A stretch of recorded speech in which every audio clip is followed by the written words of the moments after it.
Hello everyone. So we are back with another video and we were going on with the drainage chapter. So बेटा अभी तक हम लोग सारी Himalayan reverse के बारे में पढ़ चुके थे. जब हम पेनिनसुलर रिवर्स पे आए तो हम लोग ऑलरेडी नर्मदा पढ़ चुके हैं, राइट. तो इस पर्टिकुलर वीडियो के अंदर अब हम लोग रिमेनिंग पेनिनसुलर रिवर्स को डील करेंगे. अब कौन कौन सी रिवर्स रह गई थी हमारी. नर्मदा तो हो गई थी, है ना. फिर Tapi, Godavari, Krishna, Kaveri and Mahanadi. Remaining 5 reverse जो है वो हम आज वाले चैप्टर में कवर कर लेंगे. Okay, so you already know basically. अगर हम इसका फ्लो देखें तो तापी यहाँ पर राइज हुई है, फिर गोदावरी, फिर कृष्णा, फिर Kaveri and then Mahanadi. Okay, तो एक एक रिवर्स को हम लोग फिर डिटेल में पढ़ लेते हैं. तो सबसे पहले हमारे पास कौन सी रिवर है.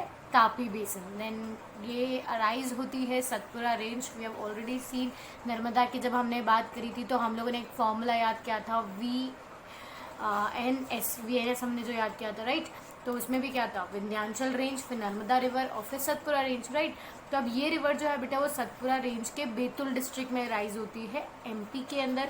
ये भी रिफ्ट वैली में. अब आपको एक अच्छी सी चीज़ तापी को याद करने के लिए सबसे अच्छी चीज़ इसमें समझ लो कि तापी को ना छोटी बहन बोला जाता है नर्मदा की. ओके, अब छोटी बहन बोला जाता है तो इसका मतलब क्या होता है, नर्मदा फ्लो कर रही है हमारी from east to west.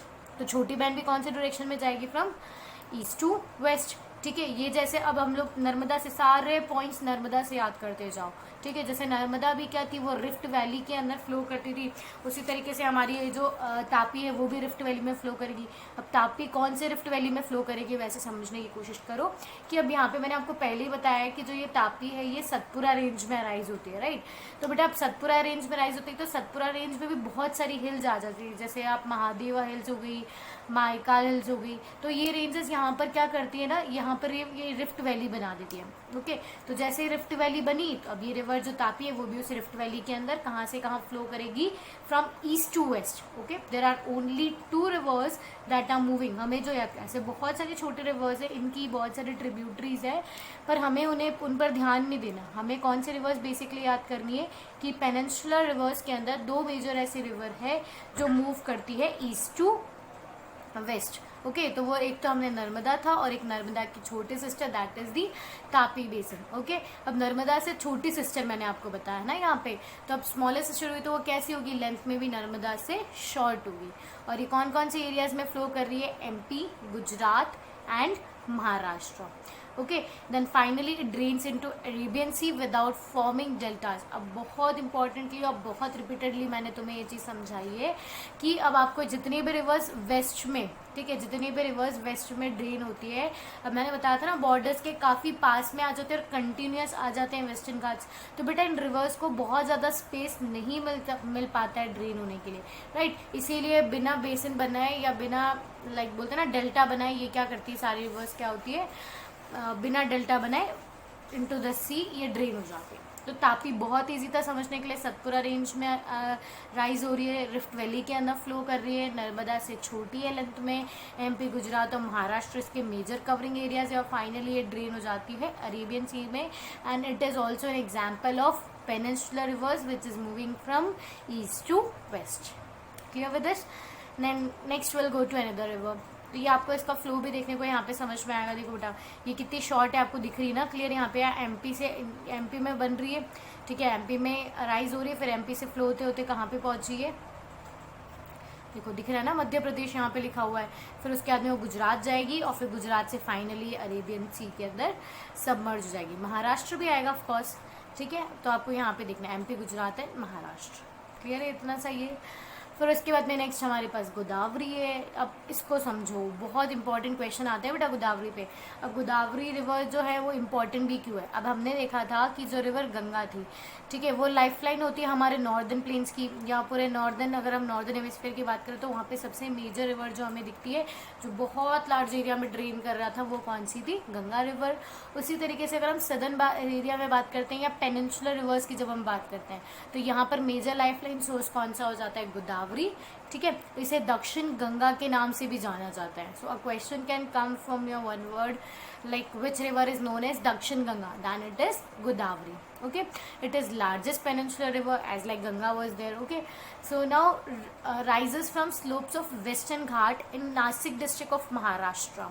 Okay, so basically अब हमने पहले ही हम लोग ये देख चुके थे कि भाई यहाँ पे वेस्टर्न घाट्स होते हैं, तो महाराष्ट्र में एक नासिक डिस्ट्रिक्ट है बेटा, वहाँ से ये रिवर आती है। इसकी लेंथ जो है वो नियरली 1500 किलोमीटर है। Now this is the length of longest या लार्जेस्ट पेनिनसुलर रिवर, आप इसको समझ सकते हो।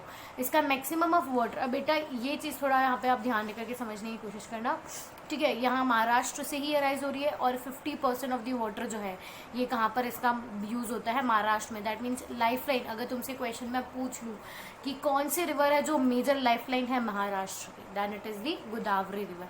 फिर उसके बाद में जो ये रिवर है वो फ्लो करते करते कहाँ चले जाएगी, एमपी, उड़ीसा एंड आंध्र प्रदेश, ठीक है। और फिर फाइनली ये रिवर मूव करती है फ्रॉम वेस्ट टू ईस्ट, ठीक है। तो ईस्ट में ये जाएगी और ईस्ट में कहाँ ड्रेन हो जाएगी, इनटू बे ऑफ बंगाल।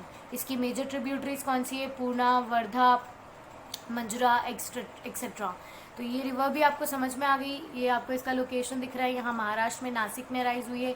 फिर ये एमपी, छत्तीसगढ़, उड़ीसा होती हुई लास्ट में, उड़ीसा आंध्र प्रदेश होती हुई लास्ट में फाइनली ये गोदावरी बेसिन के अंदर, सॉरी गोदावरी बेसिन तो इसने बना दिया, फिर ये कहाँ सबमर्ज हो जाती है, इनटू बे ऑफ बंगाल।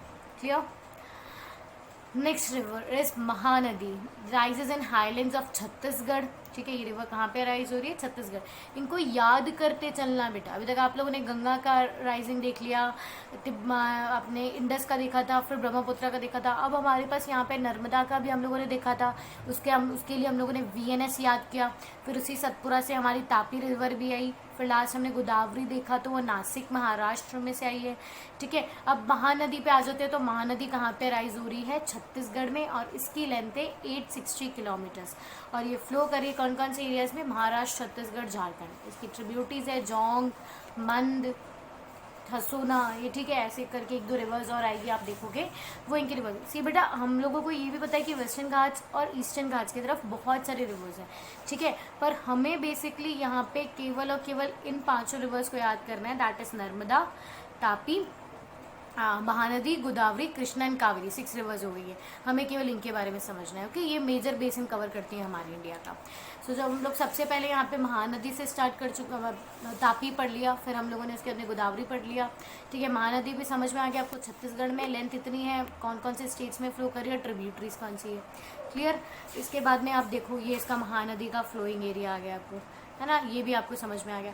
अच्छा, आप लोगों ने एक और तापी पे ये देखा था मैंने, यहाँ पे ना इस मैप के अंदर देखो, आपको ये मिलेगा upper course, middle course and lower course. तो ये कोर्स का मतलब ये ध्यान रखना, हमेशा ये चीज़ आपको शायद पढ़ाई हुई भी होगी मैंने पहले, पर फिर भी ध्यान रखना कि जहाँ से रिवर राइज होती है, ठीक है, जहाँ से रिवर का स्टार्टिंग पॉइंट होता है, उस स्टार्टिंग पॉइंट को हमेशा हम अपर कोर्स कहते हैं, ठीक है। और जैसे जैसे रिवर खत्म होने लग जाती है, एग्जॉस्ट होने लग जाती है, किसी और पार्ट में जाके मिलने लग जाती है, ठीक है, तो उसको हम लोग क्या बोलने लग जाएंगे, फिर हम like lower course, upper course, middle course and lower course. Starting point is known as upper, फिर एंड होते हैं तो कहाँ चली जाती है, लोअर बेड्स पे। समझ में आ गया, इसमें कंफ्यूज मत होना।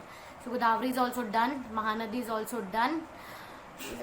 Then now we have Krishna basin. So rises from spring near Mahabaleshwar, flows eastward, flows in Maharashtra, Karnataka and Andhra Pradesh. इसकी लेंथ, मतलब अगर मैं बात करूँ तो सबसे पहले रिवर हमने कौन सी पढ़ी कि सबसे बड़ी कौन सी थी, गोदावरी। फिर उसके बाद में आ जाती है कृष्णा, इसकी लेंथ देखो 1400 किलोमीटर्स आ गई। फिर ट्रिब्यूटरीज कौन कौन सी इसकी, तुंगभद्रा, भीमा, मुसी, ये इसकी ट्रिब्यूटरीज हैं। और फिर ये रिवर भी बेटा फाइनली कहाँ सबमर्ज हो जाएगी, बे ऑफ बंगाल में। तो आपको बेसिकली तो ये पॉइंट तो सब में कॉपी पेस्ट कर लेना है, केवल नर्मदा और तापी के लिए अपन लोग कहाँ डालेंगे, उसका ड्रेन कहाँ पे हो जाएगी, वो रेबिन में। और उसके बाद में बाकी जितनी भी रिवर्स आप है उसका आपको सब में एक पॉइंट तो फिक्स लिखना है, moves west to east and drains into bay of Bengal. Okay, तो ये महाबलेश्वर ईस्ट में राइज हो रही है, फिर उसके बाद में ये महाराष्ट्र, कर्नाटका, आंध्र प्रदेश होती हुई फाइनली बे ऑफ बंगाल में जाकर के सबमर्ज हो जाती है। ओके, सो ये यहाँ पर आपको मिलेगा। ओके, महाराष्ट्र से ही निकली है, फिर महाराष्ट्र से निकलने के बाद में देखो मिडिल कृष्णा दिख रहा है ना आपको, यहाँ पे अपर कृष्णा, फिर मिडिल कृष्णा और फिर ये लोअर कृष्णा आ गया। ये देखो इसकी तुंगभद्रा इसकी ट्रिब्यूटरी है, यहाँ से इसमें भीमा आ रही है इसके साथ में, फिर ये मूसी यहाँ से आकर के ज्वाइन होगी इसके साथ में, वेदव्रती आ गई। मतलब ये काफ़ी ऐसी रिवर्स ट्रिब्यूटरी से जा कर के ज्वाइन हो जाएंगे। ओके, फिर कृष्णा ने डेल्टा बनाया और फिर उसके बाद में ये स्प्लिट हो गई into bay of Bengal. Last आ गई हमारे पास कावेरी बेसिन। तो rises in Brahmagiri range of western Ghats, ठीक है, कर्नाटका में राइज हो रही है, इसकी लेंथ 760 किलोमीटर्स है। ट्रिब्यूटरीज अमरावती, कबीनी एक्सेट्रा कौन कौन से स्टेट्स में फ्लो कर रही है, कर्नाटका, केरला एंड तमिलनाडु। अब इसमें इंपॉर्टेंट कावेरी में आपको क्या याद रखना है, ये तो सभी पॉइंट सबको आपको पता है कि भाई मैम लेंथ, ट्रिब्यूटरी, फ्लो और ड्रेन, ये हमें सबके अंदर चिपका के आना है, मार्क्स पूरे मिलने वाले हैं। ठीक है, पर अब कावेरी के अंदर सबसे पेक्युलरिटी क्या है बेटा, कावेरी जो है वो इंडिया का सेकेंड लार्जेस्ट वाटरफॉल बनाती है। ठीक है, वो कौन सा है, उसका नाम शिवासमुद्रम फॉल्स। ठीक है, शिवासमुद्रम फॉल्स। क्लियर हो गया ये भी। अब ये इंपॉर्टेंट एनटीएससी क्वेश्चन मार्क कर लो इसको तो, कि इंडिया का सेकेंड लार्ज बिगेस्ट वाटरफॉल कौन सा है, और ये कर्नाटका से आई, कर्नाटका से होती होती फिर ये कहाँ जाएगी, तमिलनाडु, फिर हम लोगों ने एक और स्टेट कौन सा पढ़ा था, केरला। ओके, तो ये आएगी, ये इसकी बहुत सारी रिवर बेसिन, अब मतलब ट्रिब्यूटरीज आएगी यहाँ से, और फिर ये फाइनली सबमर्ज हो जाएगी। डेल्टा बनाया, दिख रहा है स्प्लिट हुआ हुआ डेल्टा, फिर ये कहाँ चली जाएगी, बे ऑफ बंगाल में। अब देखो यहाँ पे भी आपको दिख रही होगी, कबीनी आई है ना, बहुत सारे ऐसे मिल जाएगी आपको रिवर्स। सो बेसिकली अगर वापस इस चैप्टर को लिंक करने की कोशिश करो, अभी तक हम लोगों ने क्या पढ़ा था, हम लोग ड्रेनेज से हमने हमारा चैप्टर स्टार्ट किया था, राइट। फिर हम लोगों ने ड्रेनेज पैटर्न पढ़ा कि भाई ड्रेनेज पैटर्न क्या है, ड्रेनेज जो रिवर्स मूव करती है वो एक ऐसे सीधे सीधे तो चलती नहीं है, वो एक पैटर्न के अंदर मूव करती है। तो हम लोगों ने वेरियस ड्रेनेज पैटर्न्स पढ़े, तो उस पैटर्न के अकॉर्डिंग हमें ये भी पता चला कि भाई इंडिया में तो दो तरह के रिवर्स होती है, हिमालयन रिवर्स और पेनिनसुलर रिवर्स, राइट। फिर हम लोगों ने पहले हिमालयन रिवर्स के अंदर क्लासिफिकेशन पढ़ा, इंडस, गंगा एंड ब्रह्मपुत्रा का। फिर उसके बाद में जब हम वेस्ट में आ गए तो हमने यहाँ पे कौन कौन सी रिवर्स पढ़ी, नर्मदा, तापी, महानदी, गोदावरी, कृष्णा, कावेरी, राइट। हमने ये सारे रिवर्स यहाँ पे कंप्लीट करी है। तो अब बेटा बहुत सी बार ना तुम्हें 3 मार्क के क्वेश्चन में मिल जाएगा, मतलब पूछ लिया जाएगा कि ईस्ट फ्लोइंग रिवर्स और वेस्ट फ्लोइंग रिवर्स में डिफ्रेंसिएशन बताओ। तो वेस्ट फ्लोइंग हमारे पास सारे रिवर्स जो है उसमें से केवल वेस्ट में केवल 2 ही रिवर्स आती है, that is Narmada and Tapi. बाकी सारी रिवर्स कौन सी, महानदी, गोदावरी, कृष्णा, कावेरी। ठीक है, ये सब कहाँ ड्रेन कर रही है, हमारी ईस्ट में। ये भी फर्टाइल डेल्टा बनाती है पर ये ईस्टर्न कोस्ट में बनाती है, और ये भी फर्टाइल, ये ईस्टरीज बनाती है पर ये ईस्टरीज कहाँ बनाती है, वेस्टर्न कोस्ट के अंदर बनाती है। डेल्टास मैंने बताया ना वो स्प्लिट होकर के जा रही है, और ईस्टरीज जो होती है वो स्प्लिट नहीं होती, वो डेल्टा नहीं होती, वो सीधे की सीधी स्ट्रीम जो है वो रिवर के साथ में या ओशंस के साथ में नेक्स्ट वाटर बॉडी के साथ मिक्स हो जाती है। ये लॉन्गर है, ठीक है, और ये शॉर्टर है, ठीक है। एंड क्या था, these are rainfed and these are also rainfed. यहाँ तक समझ में आ गया। अच्छा, भी एक इम्पॉर्टेंट क्वेश्चन आ सकता है हमारे पास कि do all there like peninsular rivers are perennial.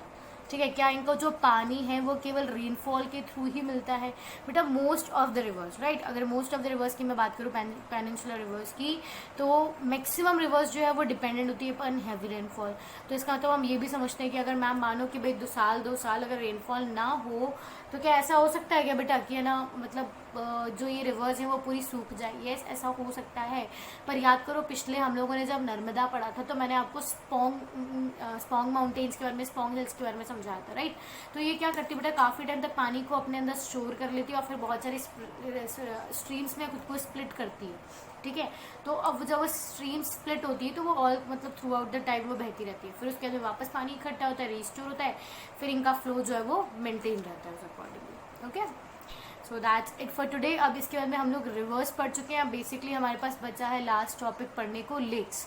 ठीक है, वो हम लोग नेक्स्ट क्लास में कंप्लीट कर लेंगे इस चैप्टर को। Thank you.